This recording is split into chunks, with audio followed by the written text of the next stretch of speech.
"Do." "Oh, well, you know, Saturday." "I shall get you a bit of dinner here," she said. "And then perhaps Mrs. Maldon will be waking up." "Yes," she repeated positively. "I shall get you a bit of dinner here myself. Mrs. Maldon would not be at all pleased if I didn't." "I'm frightfully hungry," he admitted. And he was. When she had left the parlour he perceived evidences here and there that she had been hunting up hill and down dale for the notes, and he went into the back room with an earnest, examining air, as though he might find part of the missing hoard, after all, in some niche overlooked by Rachel. He would have preferred to think that Mrs. Maldon had not taken the whole of the money upstairs, but reflection did much to convince him that she had. It was infinitely regrettable that he had not counted his treasure trove under the chair. IV.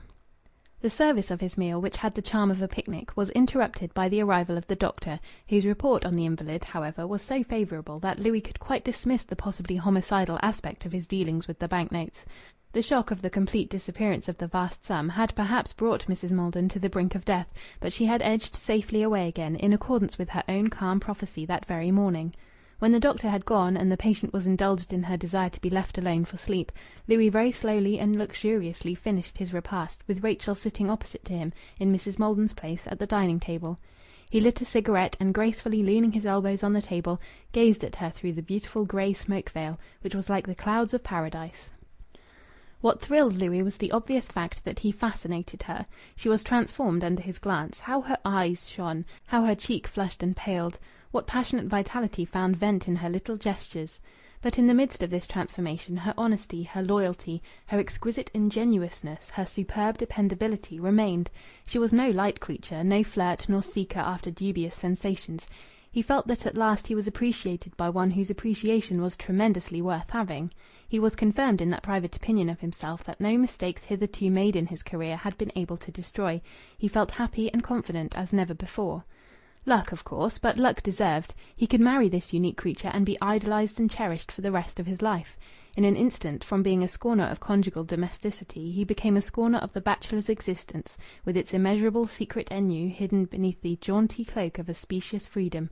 Freedom to be bored, freedom to fret and long and envy, freedom to eat ashes and masticate dust. He would marry her. Yes, he was saved, because he was loved, and he meant to be worthy of his regenerate destiny. All the best part of his character came to the surface and showed in his face. But he did not ask his heart whether he was or was not in love with Rachel. The point did not present itself. He certainly never doubted that he was seeing her with a quite normal vision. Their talk went through and through the enormous topic of the night and day, arriving at no conclusion whatever, except that there was no conclusion, not even a theory of a conclusion. And the Louis who now discussed the case was an innocent, reborn Louis, quite unconnected with the Louis of the previous evening. He knew no more of the inwardness of the affair than Rachel did. Of such singular feats of doubling the personality is the self-deceiving mind capable.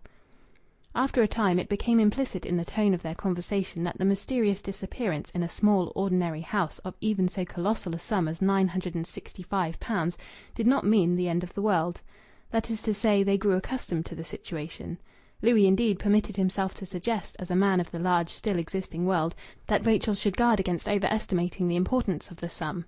True, as he had several times reflected, it did represent an income of about £1 a week, but after all, what was £1 a week, viewed in a proper perspective? Louis somehow glided from the enormous topic to the topic of the newest cinema. Rachel had never seen a cinema, except a very primitive one, years earlier, and old Batchgrew was mentioned, he being notoriously a cinema magnate. "I cannot stand that man," said Rachel, with a candour that showed to what intimacy their talk had developed. Louis was delighted by the explosion, and they both fell violently upon Thomas Batchgrew, and found intense pleasure in destroying him. And Louis was saying to himself enthusiastically, "How well she understands human nature!" So that when old Batchgrew, without any warning or preliminary sound, stalked pompously into the room, their young confusion was excessive. They felt themselves suddenly in the presence of not merely a personal adversary, but of an enemy of youth and of love and of joy, of a being mysterious and malevolent who neither would nor could comprehend them, and they were at once resentful and intimidated. During the morning Councillor Batchgrew had provided himself, doubtless by purchase since he had not been home, with a dandiacal spotted white waistcoat in honour of the warm and sunny weather. This waistcoat, by its sprightly unsuitability to his aged uncouthness, somehow intensified the sinister quality of his appearance. "Found it?" he demanded tersely. Rachel, strangely at a loss, hesitated and glanced at Louis as if for succour. "No, I haven't, Mr. Batchgrew," she said. "I haven't, I'm sure. And I've turned over every possible thing likely or unlikely." Mr. Batchgrew growled. From the look of ye, I made sure that the money had turned up all right. Ye were that comfortable and cosy. Who'd guess there's nigh on £1,000 missing out of this house since last night?" The heavy voice rolled over them brutally. Louis attempted to withstand Mr. Batchgrew's glare, but failed. He was sure of the absolute impregnability of his own position, but the clear memory of at least one humiliating and disastrous interview with Thomas Batchgrew in the past robbed Louis's eye of its composure. The circumstances under which he had left the councillor's employ some years ago were historic and unforgettable. "I came in back way instead of front way," said Thomas Batchgrew, "because I thought I'd have a look at that scullery door. Kitchen's empty." "What about the scullery door?" Louis lightly demanded. Rachel murmured, "I forgot to tell you it was open when I came down in the middle of the night." And then she added, "Wide open." "Upon my soul," said Louis slowly, with marked constraint, "I really forgot whether I looked at that door before I went to bed. I know I looked at all the others." "I'd looked at it anyway," said Rachel defiantly, gazing at the table. "And when you found it open, miss," pursued Thomas Batchgrew, "what did you do?" "I shut it and locked it." "Where was the key?" "In the door." "Lock in order?" "Yes."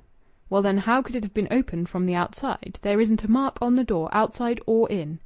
"As far as that goes, Mr. Batchgrew," said Rachel, "only last week the key fell out of the lock on the inside and slid down the brick floor to the outside. You know there's a slope. And I had to go out at the house by the front, and the lamplighter climbed over the back gate for me and let me into the yard, so that I could get the key again. That might have happened last night. Someone might have shaken the key out and pulled it under the door with a bit of wire or something." "That won't do," Thomas Batchgrew stopped her. "You said the key was in the door on the inside." "Well, when they'd once opened the door from the outside, couldn't they have put the key on the inside again?" "They? Who?" "Burglars."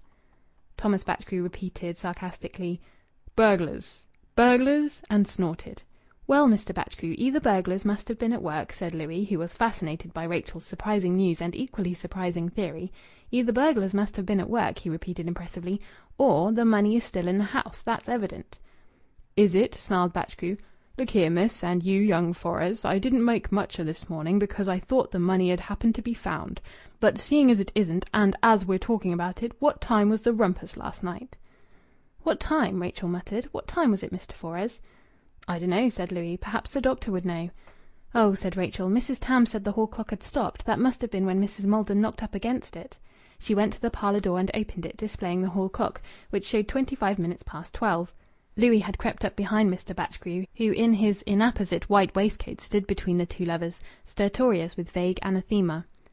"So that was the time," said he. "And the burglars must have been and gone afore that. A likely thing, burglars coming at 12 o'clock at night, isn't it? And I'll tell ye something else. Them burglars was copped last night at night at 11 o'clock, when the pubs closed, if ye want to know. The whole gang of 3 on 'em."